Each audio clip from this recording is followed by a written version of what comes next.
What's going on, Bulls Nation? Welcome into the CHGO Bulls podcast.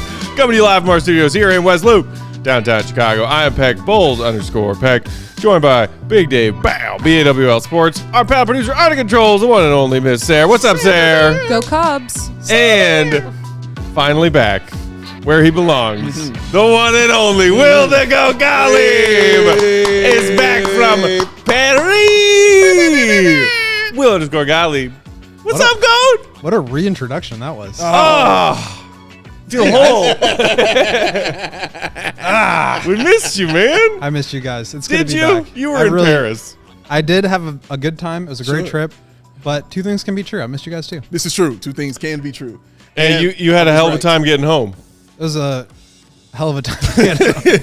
How many flights did you take? It was only 2 flights getting home, but our direct flight on Sunday got canceled. So we had to take a later flight on Sunday to Madrid, and we got there super late, and then we had to wake up super early to get on the next flight.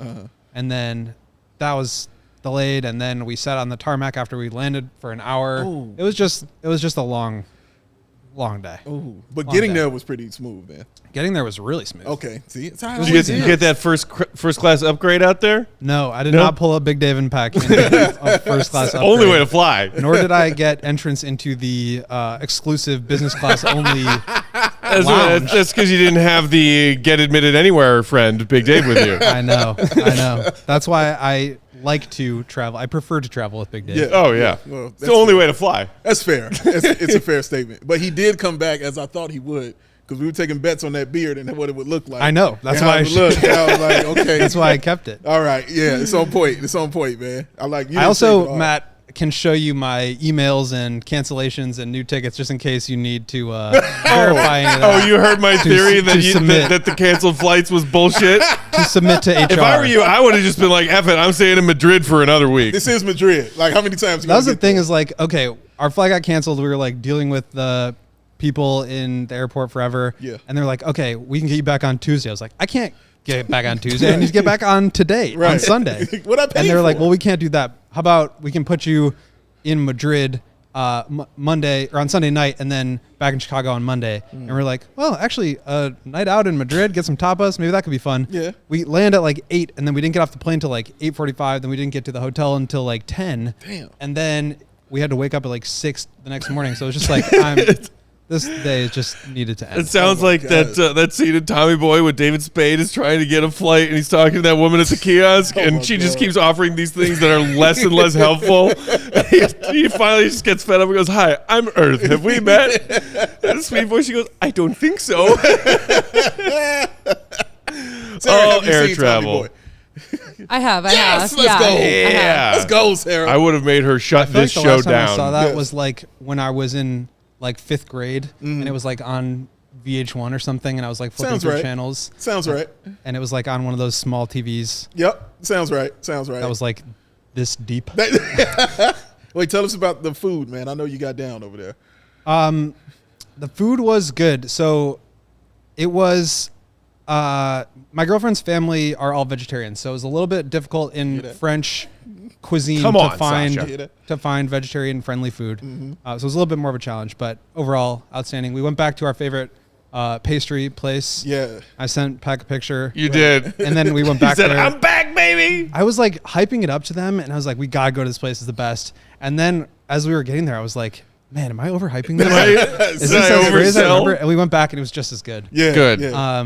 So yeah. How many some very- pastries did you eat on the whole trip? A lot. There it is, yeah. I ate a lot. Did not Sweet count. Tooth Willie. It's That's time. how you roll, Yes, baby. correct. Sweet Sweet tooth. Tooth I have a Willie. problem. I have a problem. Oh, well, we are glad you had a great time I am and too, got man. some time away. We are Yes. glad you made it safely back home eventually. All of those things. Shout out to our boy Fish in the comments who said, Bonjour, Will. Bonjour. Shout out also to Bonjour. Skeeter, who said they came here from the Bear Spot to drop a like. Thanks, Skeeter. Shout out, Skeeter. Colin, Maddie Legend, and Luis also hanging out in the chat. Luis hanging out with us all the way from Portugal. Bang. Speaking of over there on the other side of the Atlantic, shout out to you. Okay, so because Will is here and back, of course, we're going to talk NBA draft stuff today. We got a few weeks to go, June 26th, not that far away. 3 weeks from tomorrow. And there is one particular name that we are going to talk about today. We haven't talked about him yet because up until recently, we all thought with the Bulls at 11, he was out of reach. Right. We're talking about a consensus top 3 pick over the last several months of mocks, Nikola Topic, the Serbian prospect. He has started plummeting. And so we're going to take a look at where he's fallen to in some of the most notorious NBA mocks on different platforms. And potentially, if he falls and is there at the Bulls at 11, why he falls and whether or not the Bulls should take a gamble and a swing on him. So we will talk about that a little bit later. But first wanted to touch on a juicy tidbit Ooh. that we got Kind of tidbit. from our pal Darnell Mayberry, who covers the Bulls on that beat for The Athletic, who I believe we are going to try and talk to later this week on this here show. Shout out. But in case you missed it, Darnell dropped a new column earlier today with his 10 biggest questions for the Bulls entering this offseason. And one of them was about young Sir Patrick Williams. Here is the little tidbit he had about Pat, if you missed it, Okay. from Darnell, if you will, Sarah. If the Bulls have seen enough of the Williams experiment, one team that has great interest, leak source said, is the Oklahoma City Thunder. The Thunder need more size, and they have an army of draft picks that can sweeten the pot for the Bulls if a sign-in trade emerges in July. Shout out Darnell. This is an interesting development because here I was, my Bulls fan brain, only being able to contemplate 2 ideas. The Bulls sign Pat on the qualifying offer / they come to terms on a new deal. Or part 2 of that second thing is he goes out, gets an offer sheet from some other team, and the Bulls match that deal. I had not even considered a Patrick Williams sign-in trade until I read this from Darnell this morning. It's a thing. Your thoughts? Yeah, my thoughts is this. Like I always say, it only takes one GM. It only takes one. It doesn't matter how we see it. It's how the league sees it. So he was going to get played. We thought he was going to get some love, as you thought, but it was going to be from teams like Detroit. You know what I mean? Like those kind of squads who are rebuilding, still very young. But you don't think about the very young teams who are good that might want Patrick Williams and have him on their team. As soon as I saw Oklahoma City, I said, oh, shit, he fits there. That was my very first statement out of my brain. It was like, oh, yeah, he kind of fits that team right there. And the army of draft picks, I know Will started salivating at that moment when he heard that phrase right there. And that's what, for me, makes it more intriguing and interesting. Because, one, do I want to trade Patrick Williams, get rid of him? No. I still think Patrick Williams can be what I think he is in my brain, at least for one more year. I think that. And then we'll go forward after that. But that is damn intriguing. To have that many, and they have a ton of draft picks and things they can offer this year or next year. And next year is the year.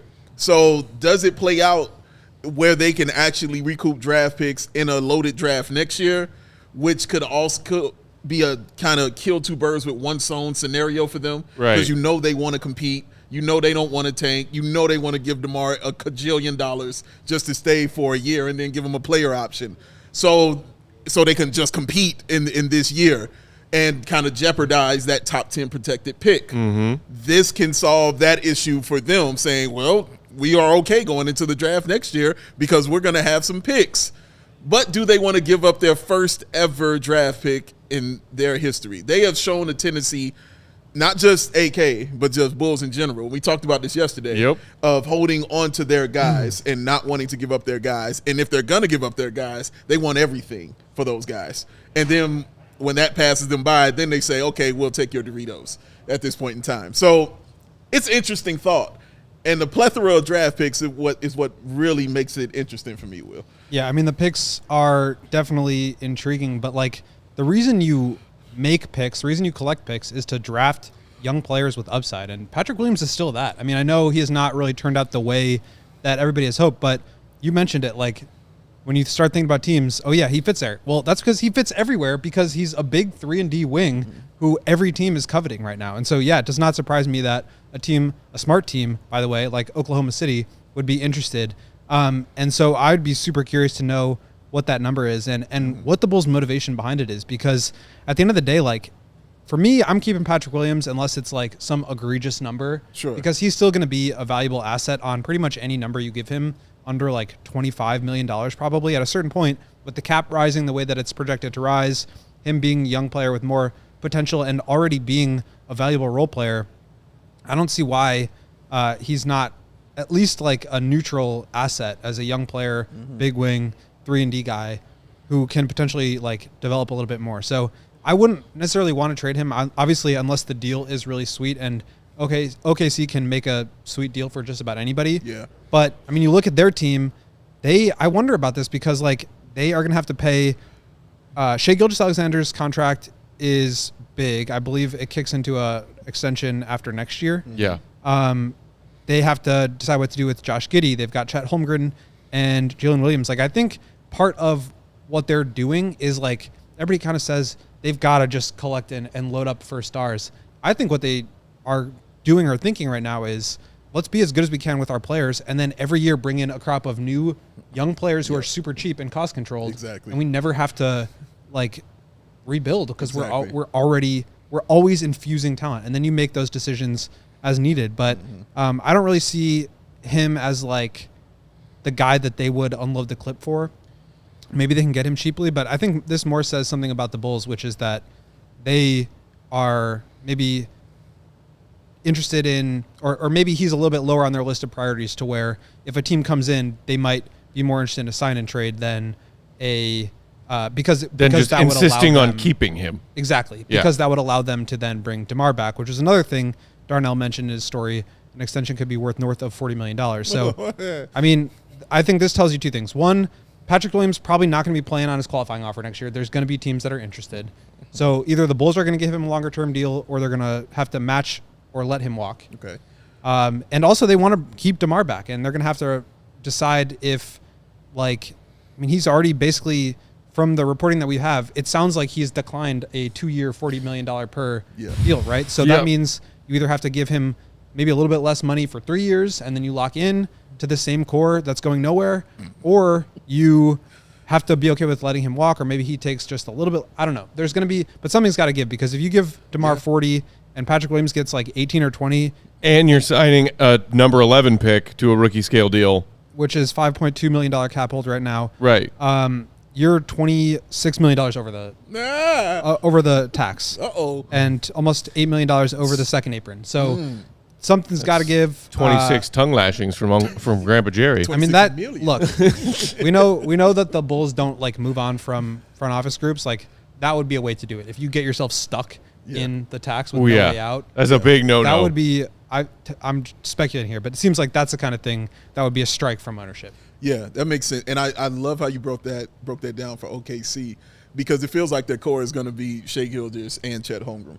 Like that's going to be J-Dub. And J-Dub, yes. Yeah, I was your going to say, core. don't forget the Williams. Somebody in the comments said they've already got so many Williams. Yeah, adding tons another of Williams to throw in there. They have a guy with the same name in there. You're like, Two Jalen Williams with the rebound. Quick outlet pass to Williams, Right. dashing down the left side. He finds Williams flying in for the dunk. Better than two Sampsons. Oh, my God. But they have that core. Those three are going to be there. So guys like Giddey, he's going to be out of there. Like other guys like that, they can definitely continue to replace and bring in and see who fits them. And then, because the way the league is now, there is no real like dynasty, out there. Like, it's, you get this title and then let's see what happens. We're about next to have year. our sixth different champion in 6 years. Right there. So that should be interesting. That's a smart way for them to look at it. The Bulls, I mean, they have to make a decision. Like, that's just what it's going to be. They're going to have to make a decision on this because they can't go into the tax. That's what makes this fun for me. This is why I'm smiling. It makes it fun. They can't go into the tax. They have to make the decision, man, no matter what. Some of y'all in the chat chiming in with your thoughts. Colin saying, if Pat goes to OKC and averages 18 and 8 for a championship team, I'll lose my shit. Fish saying, Colin, if Pat averages 8 rebounds per game, pigs will fly. Sports Chicago style saying, as soon as people departs, he'll develop the eye of the tiger. We kind of had a similar conversation about Derrick Jones Jr. yesterday. Yeah, I mean, like, it's very interesting to try and figure out what's going to happen. Colin saying he's still high on Pat. I don't know if management has been holding him back, but Pat could start crushing it. Sports Chicago style saying the market will set his value. Teams will offer more than AK wants to spend. And that, I know we got to take a break in a second, but Darnell also noted in that column this morning that according to his league source, the Bulls offered Pat a contract north of $16 million annually last fall when they were negotiating an extension that Pat turned down. Wow. And maybe that number works for him now because of how this past year went. But ultimately, I think he's coming off a season where he only played 43 games. Yeah, exactly. I don't know. So to me, like, that number sounds fair. I would go higher than that if I needed to, because I do not want the Bulls to be in a situation where they're giving up their young players so they can keep their old players around, because we know what the ceiling is with their current group. They aren't getting better by losing some of their good players, and they're just getting more expensive by keeping the ones that they want. And so now not only are you continuing to, like, cap out at the same spot, but you're also really hamstringing yourself in the future where you don't have young players on smaller contracts. And, you know, we'll see. Maybe they get like 3 picks for them.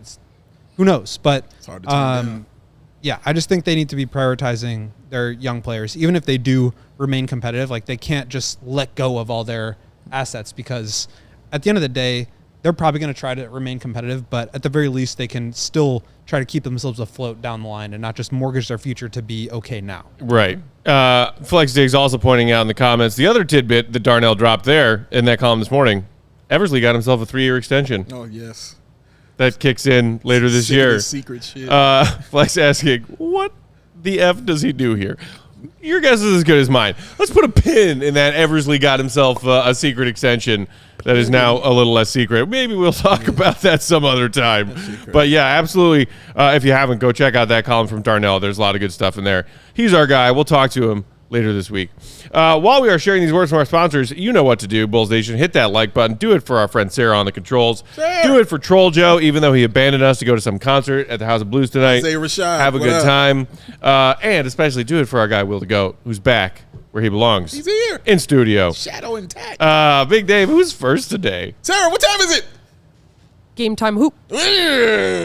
See, that would have froze her a year ago. She wouldn't be able to handle that a year ago. But now got she's the who on in point. there too. She got the who and all that, man. Look at her. Just cool as a cucumber. I like it. Game Time makes getting NBA Finals tickets even faster and easier. Prices on the Game Time app actually go down the closer you get to tip off with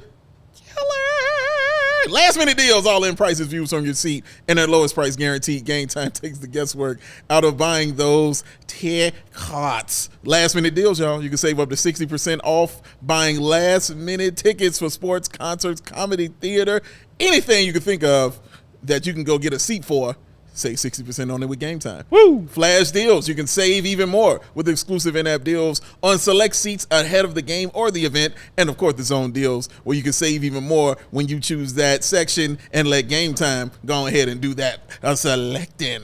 And that Game Time ticket coverage is what I like. Your purchase is covered with the most flexible customer service policy in the ticketing industry. That, ladies and gentlemen, is very, very, very important. Take the guesswork out of buying NBA Finals tickets with Game Time. Download the Game Time app, create an account, use the code CHGO. Get yourself $20 off your first purchase. Terms apply. Terms apply. That's CHGO. Get yourself $20 off your first purchase. Terms apply. Terms apply. Download Game Time today.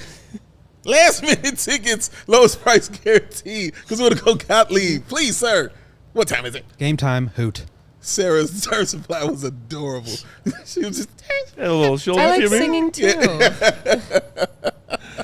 If you don't have Big Dave and his term supply singing to calm you down after a stressful day, you can always turn to a ice cold, refreshing Coors Light. Oh, term supply. Between work, social media, the choices life throw our way, Eversley extensions, Patrick Williams restricted free agency, it's no wonder that we can get a little worked up.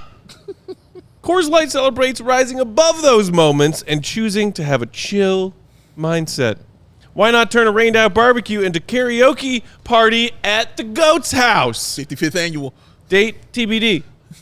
Or, after a tough loss, settle the score with an ice-cold peace offering. Do you think Cubs and Sox fans will have themselves a peace offering after the results of tonight's crosstown? They're both like 2-20 in the last few games. Yeah. They both had a rough May. Sarah says no. The Sox have had a rough everything. Yeah, rough everything. Well, now that Lewis Robert is back officially and Tommy Pham is Just in injured. time, because Pham went breaking down news. DIL? Well, he says he went down. Might be other things, but Dang. Sounds like Tommy Pham needs to choose chill. Make the choice to choose chill and reach for a cold Coors Light. It's mountain cold refreshment, y'all. And when the mountains turn blue, like they do on this year cool Coors Light cup, you know it's as cold as the Rockies. The same applies, the same functions when you got Coors Light bottles or Coors Light cans. Yes. When Coors Light is cold lager, cold filtered, and cold packaged for a smoother finish. When you embrace that chill mindset, it's a good time to choose chill and crack open a Coors Light. Make the most out of those times you choose chill by getting Coors Light delivered straight to your door with Instacart. That's right, beer delivered to your door. Don't need to get up and run to the store when you want to plop down and watch yourself some sports. Go to CoorsLight.com/CHGO basketball. That's CoorsLight.com/CHGO basketball. Celebrate responsibly. Coors Brewing Company, Golden, Colorado. Hey, shout out to Amari and everybody else in the comments that is giving Peck They are issues. coming about to your aid about the sweet and purple spicy purple baby. I'm Doritos. telling you, man, them joints are fire. They're man. trash. They are fire. Leave the sweet out of there. Yeah. Just give me spicy chips. You don't like them either, Sarah? no, I'm agreeing with you. Oh, yes, I'm disagreeing with Matt. Yeah, of course, because, you know, They're Matt doesn't know. good. Oh Because no! Matt's wrong. I've lost from the person who was talking to us about grilled peaches the other day. They're phenomenal. I'm devastated to lose the favor of this person with Oh, her the person fruit who takes. eats filet mignon is telling you what is good? Yeah, I'm going to trust that palate, Nice sir. medium rare filet mignon with some grilled pineapple and Yeah, peaches, I and think then I'ma having trust the that purple palate. bag of Doritos. It sounds like a great meal. You better talk to him, Sarah. You better not take that stuff. You better talk to this man over here. Ow! You better get on that spicy. Now I'm going to get you a purple bag. Joey bag of Doritos over here. Okay, guys. Before we dive into this Nikola Topic talk, a little bit of breaking news. Oh. While we were on that ad break, Shams Charania just tweeting, the Lakers are zeroing in on J.J. Redick as a front runner for the franchise's next head coach. Mm-hmm. There were some talks early on about J.J. being one of their leading candidates.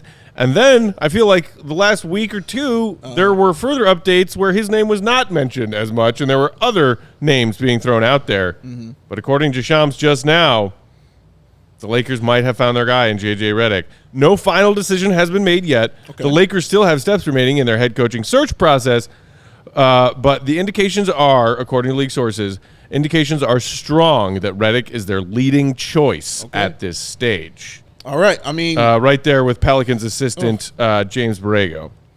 I don't think it's a huge surprise. At least let me speak for me. I'm not really surprised by it. My brother-in-law is a huge Lakers fan. When I told him about a month ago that J.J. Redick was on the radar, he was completely against it. He doesn't want it at all.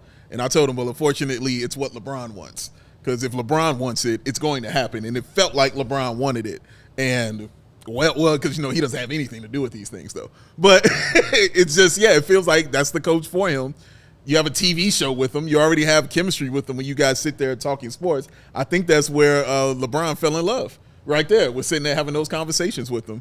And it feels like the Lakers have done it as well. So it should be interesting. Not to say it won't work with JJ, but as always with the Lakers, it's going to be interesting.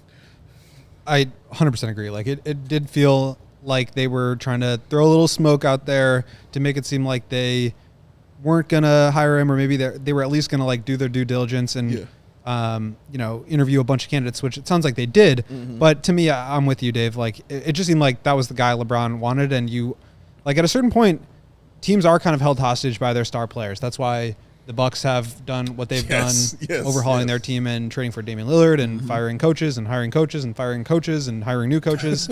I think that's just kind of the reality of the NBA at this point. And when you've got LeBron James, even if he's 40 years old, you want to bring in the guy that he wants. And obviously, JJ had an incredible playing career in college. was a great player in the NBA, played a long time. Obviously, like knows and understands and talks about the game in a way that is really just impressive. Like he does such a good job on his podcast, on broadcasts. He's just a great basketball mind. So I think he'll be a good coach. I think it's an interesting hire because he's never had coaching experience. But to me, like, you know, we talked about a couple weeks ago, Billy Donovan wanting a guy on the staff with like head coaching experience. Like that's, I think, to me, where you go get JJ Redick as your coach, and then you hire like whoever else to be somebody who has multiple years of head coaching experience, or maybe multiple of those guys on his staff to help support him. So I think it's interesting. I wonder what that means for like their podcast, because that's been a good listen, and Old Man and the Three has been great. Yeah. But yeah, I think it makes sense. Makes sense. Norman Bruton Jr. in the comments saying that JJ is the next Steve Kerr, also saying that he is a LeBron hire. I do think it's funny that I think it was Windhorst, you know, LeBron's longtime sort of confidant, consigliere in the world of NBA media, said that thing a couple weeks ago when the Lakers coaching search stuff was gaining steam after they, you know, dismissed what's his name, Darvin Ham. Like, LeBron's not involved in coaching hires. JJ Redick, leading candidate. Come on, Wendy. Come on. Now, why would they do that? So we'll be interesting to see if that actually happens. Because boy, talk about a media frenzy. Okay, in the meantime, It would be so Lakers too. By the way, it would be Just so Lakers. Yeah, it would. Absolutely. It would. In the meantime, the Bulls have a number 11 pick coming up later this month in the NBA draft. Let's talk about somebody we haven't talked about yet, and that is Serbian prospect, consensus number 3 until recently, Nikola Topic. And because it is a Shady Rays Tuesday, we are going to dub this our Future is Bright segment, brought to you by our friends at Shady Rays. Because maybe despite an injury hiccup or two, the future is bright for this lottery prospect in the 2024 NBA draft class. Brought to you by Shady Rays, our Future is Bright segment. Head to shadyrays.com and use that promo code CHGO at checkout for 35% off a pair of polarized shades. Got mine right here. It's looking like it might be storming out in Chicago any minute now, but can't stop you from wearing some shades. Look Look at get that. the right ones in. I can put them on over my glasses. Oh, the double glasses. Oh. You need to get yourself some of those flip down kind, you know? You can just clip onto your prescription I was glasses. actually joking about this with you guys a couple weeks ago. Okay. But I did go to the Shady Rays website and look it up. They do have prescription sunglasses. There you Wow. go. So I will be For those getting who myself still choose a pair. that Otis route. about to be doing it. But in the meantime, I'll just put these. Put these on there. Yeah. This is what I do when Oh I'm my driving. gosh. That's what you do. do when you Yeah. driving. You Oh, look man. like what's the X-Men guy's name? Is it Cyclops? Cyclops. Yeah. Yes. You look like You the do look Cyclops like from the Cyclops. original X-Men movie. Wow, he series. is right. You do Right? look like Scott He looks Summers. exactly like him. Wow. Yo, that is kind of dead on. Cyclops. He is Scott Summers over here. What's going on? What's I like going it. on? What's going on? All right. So That's the X-Men thing. I love how easily we're distracted by a few pairs of sunglasses. We are. Okay, guys. So Nikola Topic, very high rank in most people's mocks for the last several months. He was playing in a finals game of his EuroLeague playoffs overseas when he suffered a non-contact injury to the same knee, his left knee, that's given him troubles earlier on that season during the ABA League Finals. Second injury to the same knee. When everybody saw the video of him limping off the court, being helped off the court, everybody in the NBA draft world freaked out and said, oh my gosh, this is a top 3 pick who just left the game with a non-contact injury. Yeah. Several outlets, including ESPN's Jonathan Gavoni, draft expert, reported after the fact diagnosis was just a knee sprain, avoiding serious injury, so a bit of a relief there. And then I did also see this from Bijan Todd, who covers the Washington Wizards, who have themselves a pretty nice pick in that area, for Monumental Sports Network, who got a quote from Topic on his rehab process over the last few weeks. And Topic said, quote, "It's been good. I've been doing the weight room. It's not 100% heals. I haven't started running or practicing with basketballs. The focus is on the rehab of my knee." Thank you, Sarah. Gentlemen, he has started to plummet in various mock drafts over the last couple of weeks after re-aggravating this knee. what do we make of this from a Bulls perspective of if this is one of those instances where a very highly touted and highly ranked draft prospect starts to fall on draft night because of some shaky medical stuff, and he's there at 11, do the Bulls, desperate as they are, take a swing on a guy like this? I would say absolutely. I mean, Topic is – I've been a little out of the loop the last week or so, obviously. Obviously being out of town, but Topic, number 2 guy on my draft board. I think he has a ton of potential. The size, the vision, the playmaking. I mean, he's like his jump shot is very sketchy right now, and he has not been a good shooter, but he looks like he's a good shooter. He's been a very high free throw percentage guy. He has a good 3-point attempt volume. Shot 88% from the line this season. He's confident in his jump shot. It looks good. Like, I feel like some of the indicators are telling you that he is going to be maybe not a great shooter, but a passable shooter. And I think with all the other stuff that he's got in his profile in terms of his size, athleticism, his ability to put pressure on the rim, score around the rim, his passing, I think he's going to be a really good player. And so if he were to fall to the Bulls at 11, I think that would be a massive steal. I think he's probably not obviously a surefire star in the making or even necessarily the player with the best chance to become a star. But to me, I think of him as the player that could end up being like the best offensive initiator in this class. And I think, as we've talked about, like shot creation and talent are the 2 things that the Bulls are in need of most. And so if he's there at 11, that would be surprising for me, but also I just a huge win for the Bulls. Want me to go? Go ahead. So I have a lot to say on this dude, but I'll stick with your question. As far as the knee is concerned, I'm terrified. I would be lying if I wasn't. Because of the age that he is. He'll be 18 when the draft gets here. He'll still be 18 years old. Yep. Look at Sarah. Kids. The youths. You crazy kids with your music and your drugs. And your TikToks and your stuff. So he'll still be that. But having multiple injuries on the same knee is alarming to me. The injury that he did come back in the game 4. He did, yeah. So that's okay. None of them have been truly like devastating or anything like that, but it's just the fact that they're happening. And he's also had an injury to his face also as well. But it's just those injuries. Krista. And I think about it, and I think that's just a normal reaction from a Bulls fan. Yep. Is when you think of knee injuries and point guards that you become a little bit leery of that. How did the last conversation we had about Lonzo go? Yeah. I mean, you want to go back to those too? Like, yeah. Like, it's alarming and it's scary to me. And so, yeah, I'm terrified about him for sure. I think that's a normal reaction for a Bulls fan to feel that way, to not want to do it. But then, of course, you could look at the other side, because the last time somebody came in there with those kind of issues like that was Michael Porter Jr., and it turned out he was all right. And he did okay for himself in the league. So, yeah, it's a risk, and this is the kind of draft where those risks you take them, you know what I mean? You either take them and go for it and stuff like that. But to say that I'm not terrified would be an understatement. I got more to say on them, but that's all. So let's take a break there. We'll come back on the other side, continue our Future is Bright segment about Nikola Topic. Many people, Joe Ferreira and Fish and Luis in the comments, among others, asking, how has he fallen to the Bulls at 11? He's not going to fall to the Bulls 11. Hold that thought. Hold up. Because I looked at some brand new, fresh as a daisy mock drafts this morning, and he's fallen. Daisy pick? That is on the other side of this break. If you didn't do the like the first time around, now's your chance. Hit that like. Pew, pew, pew.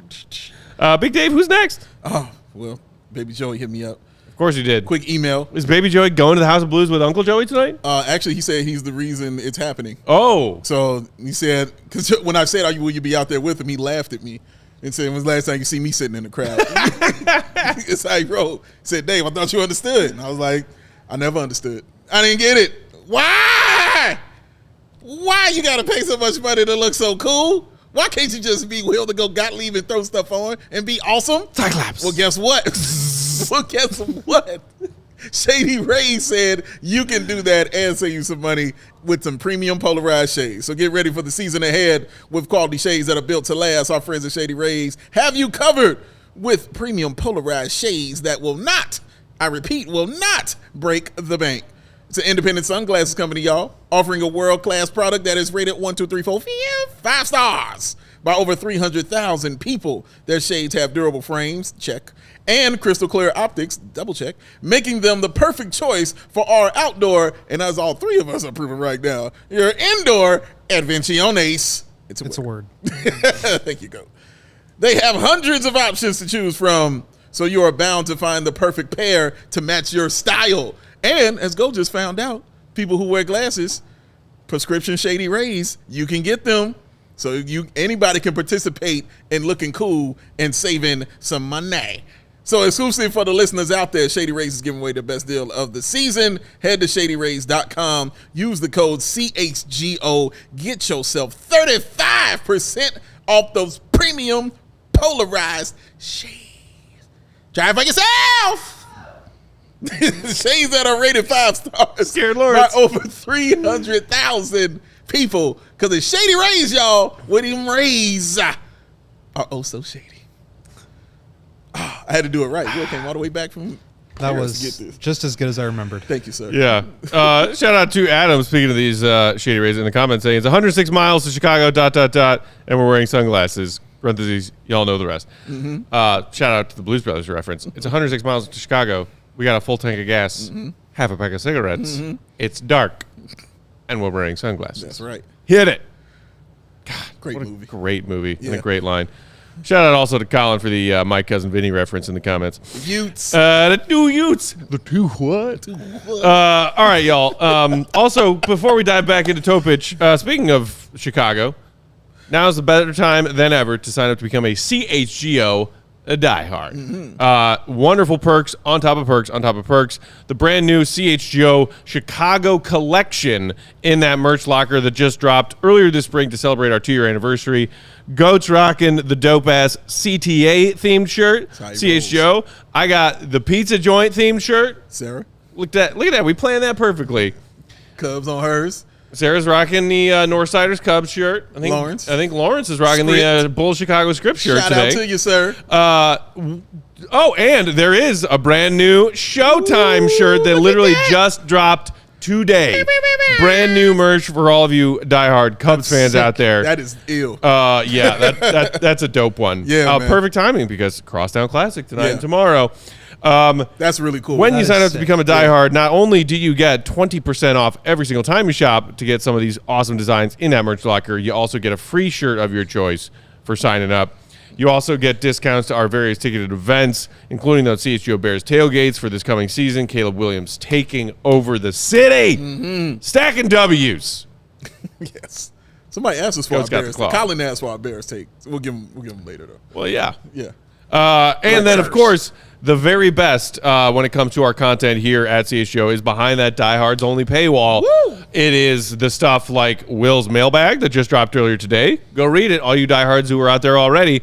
And what he has up on allchgo.com right now, the GOATS draft database. Mock draft consensus plus all the specs, all the deets, all the measurables, stuff from the combine, thoughts and stats, and advanced analytics on all kinds of draft prospects for the 24 draft class, available to diehards only. Sign up today. Plus, of course, you get access to that super cool Discord where all the cool kids hang out. That's where they at. A Discord channel for every team on that CHGO Discord. Join us, like Sarah said in the comments. That's right. Try it for yourself. Try it by yourself. Okay, so back to the future being bright for Nikola Topic.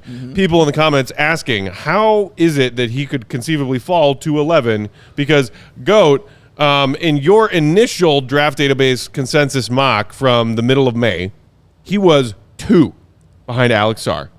Average Saying draft something. position of like 3.7. Second behind Alex Sarr. That needs an update. Which is why we have not talked about him yet, knowing the Bulls are at 11. However, Sarah, if you will, some of these outlets releasing new mock drafts within the last couple of days, some of them even brand new, fresh today, compared to mid-May when he was number 2 consensus overall. For The Ringer, he has fallen to 8th. For ESPN Plus, brand new today, he has fallen to 10th. Bleacher Reports, fresh as of last night, he has fallen to 8th. And Yahoo Sports, new yesterday, he has fallen to the Bulls Bulls. at 11. Now, look, mock drafts are just that. Sure. They are mock drafts. Sure. They are not where these players will go, but this is all of the intel that these various NBA media outlets have to project where these players will go. A player who was consensus top 3, now sliding to the back of the lottery, means something. Yeah, without question. Especially when you know that that player has a recent injury on his medical report. Yeah, and again, in this draft, we thought this was going to be what it is as far as players moving up and down the draft board. Like, we kind of expected it to be like that. But those knee injuries, man, I mean, in a draft where it's that risky, as I say, sometimes it's a draft you take a risk at, but teams are going to want to be as sure of a guy in this kind of draft before they take that kind of risk on him. You have to be sure that you want this young man on your team and you're taking everything that is coming with it. So teams might not be feeling that way. So that's why these mock drafts keep changing it and flipping. And I'm interested to see what Will's ends up being too. But yeah, man, like it's very intriguing because one guy is the only guy I know who probably won't farther than 2, and that's Sar. But I don't have him pinned in at number 1 either. You know what I'm saying? Like, A lot of mocks now have anything Reza could Shea at 1. You see what I mean? Like, anything could go down in this draft, which again makes it exciting and chaotic. Will. Yeah, I mean, this has been part of like the discourse recently with Bulls Twitter and podcasting and everything about like, should the Bulls move up in the draft for Donovan Clingan, or should they move up in the draft at all? And like, a lot of people are saying, no, there's nobody in this draft that you really love that's really worth it. But I think that's exactly why that option could be available to the Bulls. True. I mean, this would not happen in most drafts where, oh my God, Amen Thompson's falling to 4. No chance I'm trading back from that pick. Right. Like that's a guy who would go number 1 in this draft. So this is a draft in 2024 where that could be an option. And if Topic even falls to like the 7, 8, 9 area, like I would not mind at all going up and moving up to go get him, because I think he's got a chance to be the best player in this draft. Like he really has upside offensively to be the only guy who's like a real like offensive initiator in the mold of, like, I'm not comparing him to Luka Doncic. I'm not comparing him to any of those guys, but in terms of the way that he plays, like a guy who can dribble, pass, shoot, run the offense, create offense. That's like, it's like him and Dillingham, and Dillingham is like 6'1", 165 pounds. So at 6'7", great passer, a guy who has shot the ball well at times. Like, I would definitely take a chance on him. That's a guy I would trade up for. You know, you're not talking about like 4 first-round picks going out to move up, but like at a reasonable price, I would not be mad about that at all, because I think in this draft, it could be the only chance that you're going to have to move up in a draft. That's true. Especially from 11. So, yeah, I think he's going to be a really good player. Obviously, I understand the risk and I understand the fear of drafting somebody who's injured. But at the end of the day, like, somebody had brought it up earlier before we went to break that I wanted to address, like the Bulls' top areas of need being like rim protection and shooting. I think that's true if you are trying to continue on with this current core and ram a square peg into a round hole, try to make the 8th seed every year. What they should be trying to do, in my opinion, is getting talent and like giving themselves more upside down the road. And I actually think Topic, like, worst case scenario, he's probably a forward who plays off the ball a little bit and is a really good passer and facilitator and driver and can make the extra pass and attack closeouts. You know, he's not a very good defender, but he's a really good passer and he's a really good playmaker and he's a really good, he just gets to the rim at will. So I think he's going to be a good player, even if you don't scale him up into that Luka Doncic type heliocentric role. Yeah. I don't think he necessarily needs to do that. So he's a situation, one of the few, I think, in this draft where he fits with you right now and can help you remain competitive, but also could potentially be like your franchise player moving forward. I think he's definitely somebody I would be really excited if the Bulls got. Luis in the comments saying, if other teams won't pick up Topic, why should the Bulls, right? And Andrew chiming in saying, which would be worse, pass on Topic, have him become a stud elsewhere, or take Topic and have him be an injury-prone bust. And my mind immediately goes to watching Bulls fans react to Michael Porter Jr. do anything. Legit anything. Michael Porter Jr. hits a 3 in a game where he goes 1 of 8 from downtown in a Nuggets playoff game, and Bulls fans lose their goddamn minds about passing on Michael Porter Jr., who, in my opinion, is a very good but still flawed in some ways role player in a great role on one of the best teams in the league. Great role. Making $35 million a year. Yeah. But they also passed on Shai Gilgeous-Alexander in that draft. Right.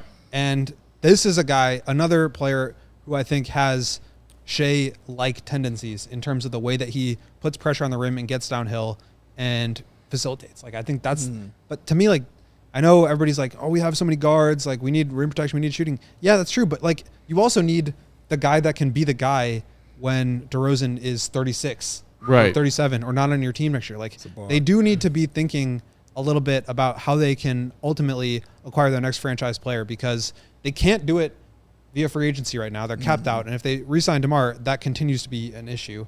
And they haven't traded anybody in 3 years, so they're not doing it that way either. You got to hit in the draft. And, like, that's true if you're rebuilding. It's true if you are the best team in the league that just won the championship and you have the 30th overall pick. You need to hit in the draft. That's just a fact of life in the NBA. And so to me, like, taking swings on upside is the best way to do that. So I just want to make it clear about what you're saying. You think he has franchise player potential? I don't think it's like, okay, when Luka was in the draft, I watched him play in the Euro Cup finals. I watched him play in that whole tournament because it was right after the Bulls drafted Lowry. And so I was watching that whole tournament, and I watched Luka. He was 16 or 17 years old, and I was like, this guy's going to be an MVP. He's going to probably win a championship. Like, he is that good. Gold stamp. And I don't think Topic is anywhere close to that. Like, sure. I'm not saying he's going to be like this all-NBA caliber player, but I just think in terms of the way that he plays, the tools that he has, I think he has a chance to be really good. I think his shooting needs to come around to where you can't just go under every screen. Like, he does not have a pull-up jumper right now. That's a problem. But he is really, really good at putting pressure on the rim. He's a great finisher, and he's a great playmaker and passer. And I think if you are 6'7", and you have that starting, like, base of skills, and I believe in the jump shot. Like, it looks good. He shoots well from the free throw line. He takes a lot of threes. He shot 50% after moving from Mega to Red Star. I think he could be a good shooter. And if that's the case, now you can't go under on screens, and he is going to pull up and beat you, and that's a really good player. So I think he just has a chance to be a very dangerous offensive initiator in a draft where I don't really see that from a lot of other players. And if you have a chance to get that guy because he's falling because of an injury, we saw the same thing happen last year with Cam Whitmore. He was like a top 5 or top 6 player on my board, and he slid to 20, and the Rockets are just loaded with young wings who are really, because of injury concerns, and he turned out to be fine. So I think obviously you're scared of that stuff. He's not a perfect player. He's got flaws, but I just like his upside more than just about anybody else's in this draft. And if he falls, like, I would be happy about that. And like the shooting thing in particular, because I see a lot of skill overlap with Lonzo. Funnily enough, someone who is really good at reading the floor, especially reading the floor from an early stage of a possession, even from his own backcourt, reading the floor, making really heady plays in transition, and like smart as a whip passer, playmaker, creator. The Bulls have been sorely missing that for the last couple of years without Lonzo Ball. Lonzo Ball on top of that was like, let me knock down 42% of these 8 3-point attempts per game, correct, which was a huge boon to the Bulls offense for the short time he was out there and active. With Topic and his shooting, I know, Dave, you always say, well, look at the free throw shooting, right? Maybe that is a marker of someone who can't quite find that three-point shot yet, can't quite find the range yet. And Will, I agree with you. He doesn't really have much of a pull-up jumper at all right now. Yeah, no. He shot 30% on his threes playing pro overseas this past year, but I did not like his form.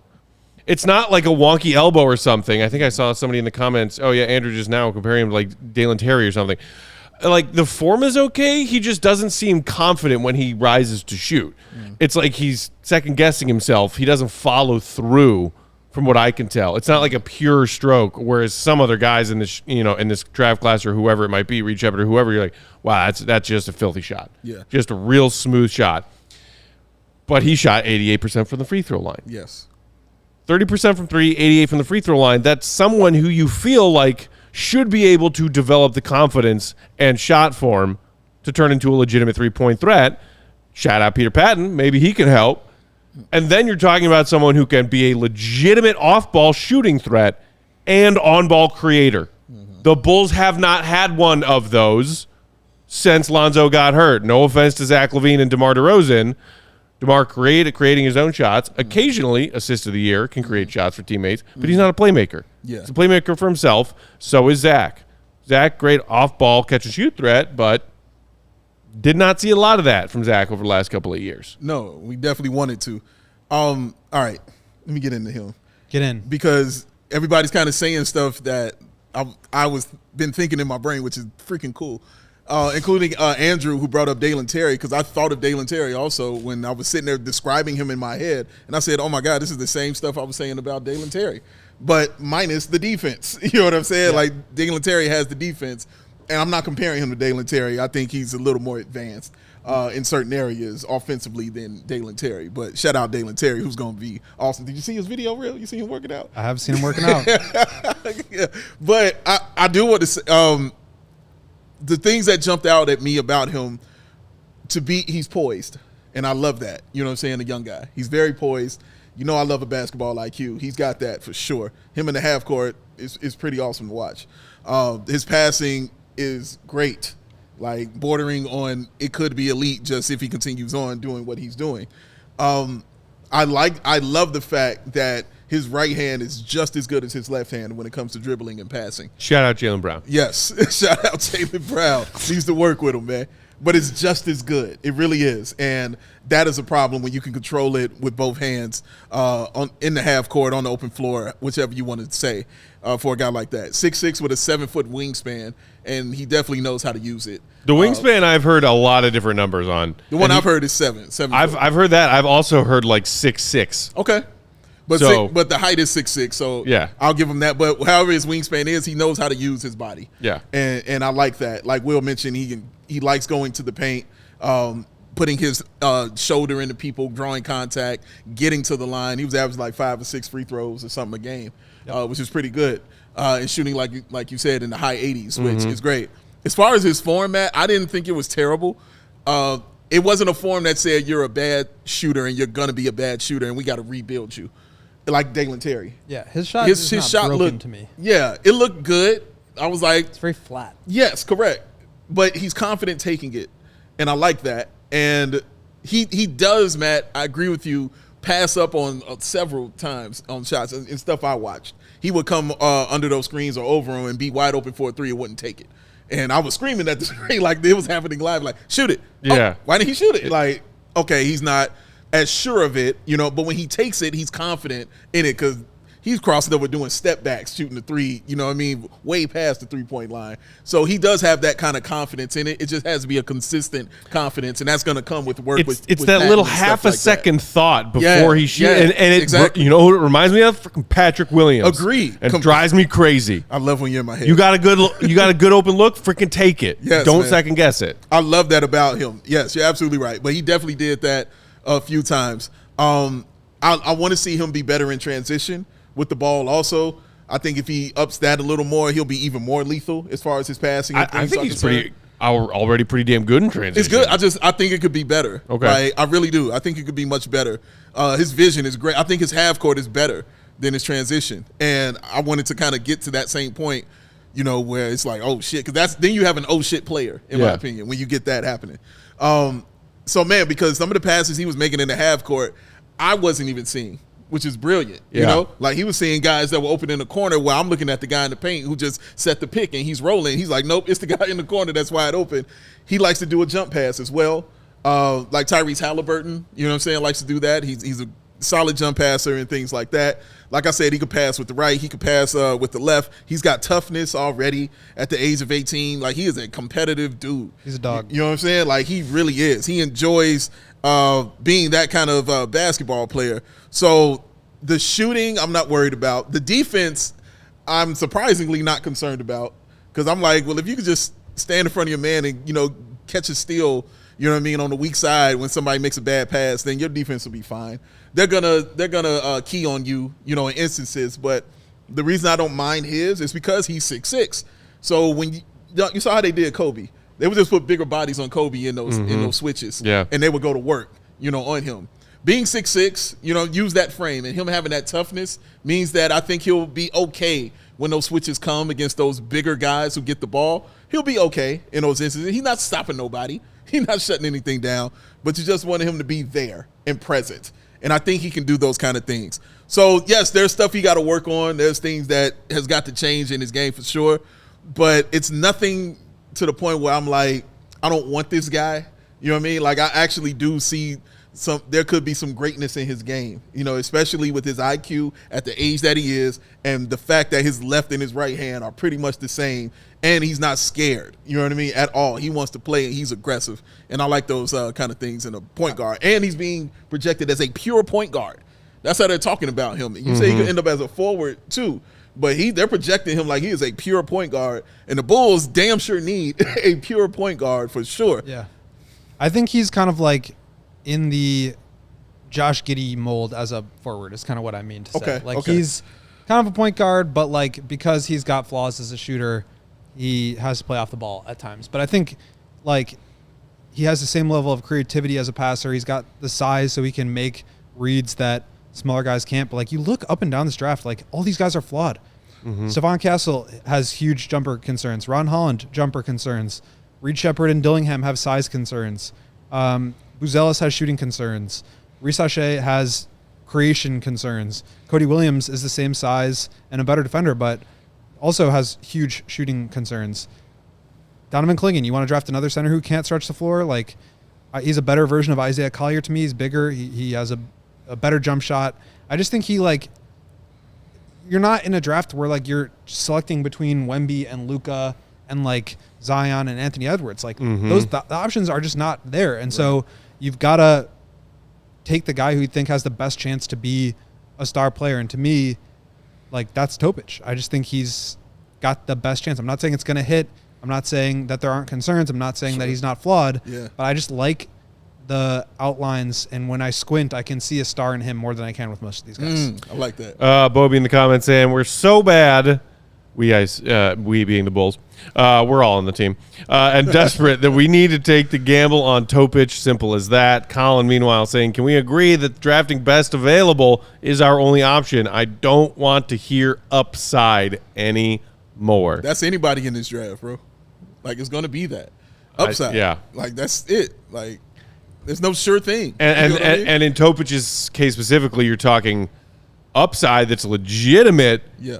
With a asterisk of this kid's 18 and he's had knee problems already. Yeah. And we're the Bulls and Bulls fans. Yes. And when you say drafting guys with knee problems or adding guys to our team with knee problems, we all start throwing shit or hiding, which are totally legitimate. It terrifies reactions. me, bro. Like but again, like there's problems with everybody in this draft. And like, well, there's flaws in their game, and then there's injury risk. Those are two different things. Yeah, Cody Williams got injured this year. He did. Nobody cares about that. Like Matas Buzelis, like was a shooter who did not shoot well. Like nobody seems to care about that. I don't know. I just think so. I mean, do you think with Topic specifically, it's just the recency bias? Like, oh yeah, he was playing in the playoffs overseas for his pro team, like right around when the draft lottery is happening. And now he's plummeting down people's draft boards. I think that's part of it. I think that's a big part of it. But I also think that, like, nobody really has a good feel for this draft. And who's, like, I know Reese Sachet has been kind of, like, in the 1-2 area. I would not be surprised if he falls. Because there's just not a lot of, like, upside in him. And, like, these teams at the top of the draft are not drafting for fit. Yeah. They're drafting for upside. Yeah. True. And so, to me, like, Topic is probably going to go top 3. That's where I would take him. Because I think he represents your best chance at upside. I get why teams are going to be scared off. Like, you know, a lot of people are saying, well, just move down or move out. Like, you can't get much for moving down in this draft because nobody wants to move up. And so if nobody wants to move up. The Bulls do for Donovan Clingan, reportedly. But that's exactly what I'm saying. Like, if the Bulls, if nobody wants to move up in this draft and nobody wants to sell their pick because you're not going to get enough for it, like, why wouldn't you take a chance at jumping up in the draft cheaper than it would be any other year for a guy that you believe in? And maybe they don't believe in this guy. Maybe they believe in a different guy. You know, who knows what the actual case is. But to me, like, I think there is opportunity in this draft. It's just not going to come in the same form or package that you see in other drafts. Sure. And so moving up for a guy like Topic could be your chance to move up more cheaply than typical for a guy who's got more flaws, but could end up being like a really good player. Everybody's too scared to trade up. Everybody's too scared to trade down. I'll stay. I suggest you trade down. 20 beats your 5. Yeah, I mean, look, based on what I've watched of Topic and the fact that it seemed like he was justly in a sort of consensus top 3, definitely top 5 arena up until this last hiccup with his knee. It's crazy that I'm saying this as a Bulls fan who has PTSD with all of these point guards with knee injuries, but I think if you're the Bulls and he falls into your lap at 11, and I felt differently about MPJ what feels like a lifetime ago now. I was like, just get a player who's healthy. We can't afford an injury bust right now. Now things have deteriorated from where they were then to me leading to say to y'all right now, if he's there, take the swing on this guy who might be really, really good and hope that the knee is there. Yeah, and again. And I hate that I just said that. Yeah. Like, would you, I mean, the other options are going to be like backup center or like another project, Cody Williams. I mean, he's a project. These are all or we don't need a backup center. We've got Adamas Sanogo, Will. Yeah, true. 2020. Let's go. Or you could draft like a guy like Tristan Da Silva or Jalen Tyson or someone who's just going to be like a bench wing. Right. Like Dylan Terry. You're drafting 11 in a draft that does not have a lot of star players. So like why not take a risk? Why not take a shot? Or just do what you like, play it safe and trade down, but you're not going to be able to get much for it. So there's just not a lot of good options here. To me, like this is the Bulls are in this situation because of all the decisions that they've made leading up to this point. Sure. If you want a surefire star, you tank last year. If you want a chance at a surefire star, take next year. But like this is the situation that they're in, and the decisions that they have made have gotten them there. Playing it safe, missing on draft picks, like that's how you end up where you are. And so if you want to break out of that cycle, you got to take some chances. And I think that also with this young man, another upside of him being on his team he would at least get a year with Lonzo Ball. You know, a point guard that is an elite passer with great court vision, great IQ that can, tell him some things and show some things on the floor that he might not have been seeing. I also, like you mentioned Lonzo, which made me think of this other point, which is that like, why are we considering the fact that the Bulls have Lonzo or DeMar or Zach or Vooch in these draft picks when everybody also wants to trade all those guys? So, like, I just don't think you should really. Obviously, like, if you feel like a guy's the best player available and he fits, great. But like, to me, this roster is going to have to change at some point. I'm not concerned about whether or not there's a logjam of like not good enough guards to take you to the playoffs anyway. Like, what are we talking about?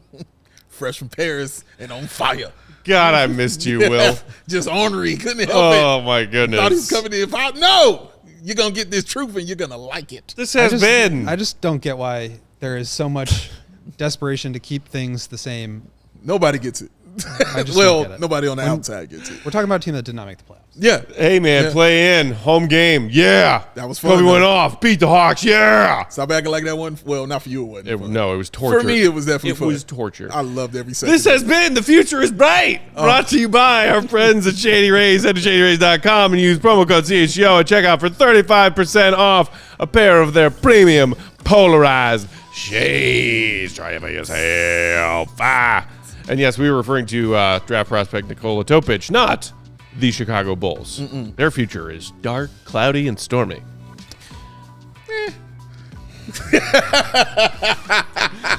That is it for today. We are out of time. Thanks for hanging out with us, Bulls Nation. We appreciate you as always. Hit that like button on your way out. Sign up to become a diehard so you can go read the GOAT's brand new mailbag from diehards. Questions asked, questions answered, and of course also get access to the GOAT's draft database for this 24th class. A few weeks to go. Plus all those great perks with the merch locker. Okay, tomorrow, 4 o'clock Central, we will be back. Until then, Will the GOAT is back on Chicago soil. Will_Golly, Big Day, Bow, BAWL Sports. Shout out and thanks to our producer, Sarah, for hanging out with us. Appreciate you, Sarah. We are CHGO_Bulls on Bulls_Pack. We will talk to you tomorrow. Yeah. See you, Red. Be good. Love yourself. We out. We all silly like the mayor.